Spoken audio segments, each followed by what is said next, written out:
ચાલો મિત્ર, સૌને રામ રામ ને જય માતાજી. આપણે આવી ગયા છીએ અંધારિયાવાડ, જ્યાં સાક્ષાત ભગવતી માં મેલડીમાં બેઠા છે. ચાલો મંદિરમાં દર્શન કરાવું.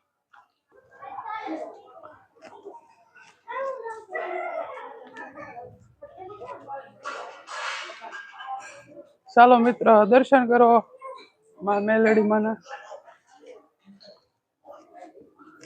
જય માં ભગવતી માં મેલડીમાં.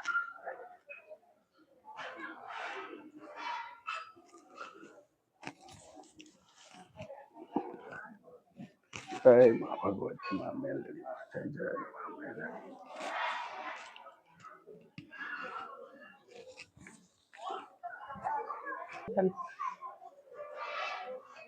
ચાલો મિત્રો, દર્શન કરો માં ભગવતી માં મેલડીમાં. સાક્ષાત બેઠા છે અહીંયા વડલાના થડમાં. ચાલો તમને મંદિરનો પટાગણ બતાવું બધું.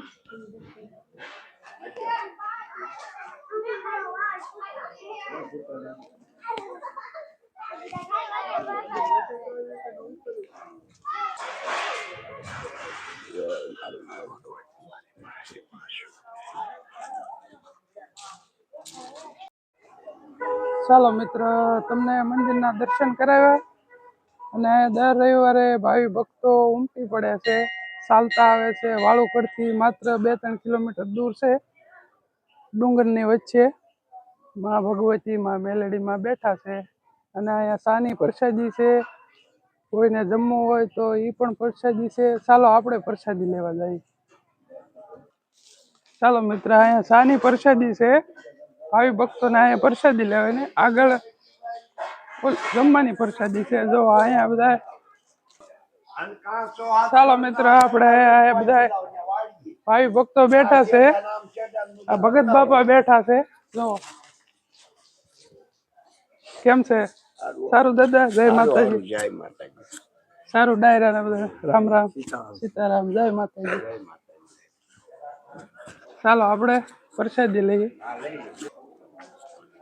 ચાલો મિત્ર, આપણે પ્રસાદી લઈએ. હવે સ્ટોપ કરજે. ચાલો મિત્ર, આપણે પ્રસાદી લઈએ માં ભગવતીની. જય માં. ચાલો આપણે દર રવિવારે પ્રસાદી શરૂ હોય ને, દર રવિવારે ભાવિ ભક્તોને આવવું, પ્રસાદી લેવી માં ભગવતીની. જો કોઈના દુઃખ હોય તો દૂર થઈ જાય એકવાર પ્રસાદી લો ને એટલે. જય માં મેલડી.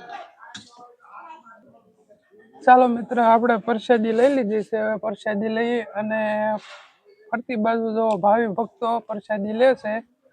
અહીંયા બધા બહુ ચાલતા આવે છે. દર રવિવારે મેળા જેવું હોય છે. અને ચાલો આપણે પ્રસાદી લઈએ હવે. ચાલો વિડીયો અહીંયા પૂરો કરીએ. સારો લાગ્યો હોય તો લાઈક કરો, શેર કરો, કોમેન્ટ કરો અને કોમેન્ટમાં જય મેલડીમાં લખો. જય માતાજી.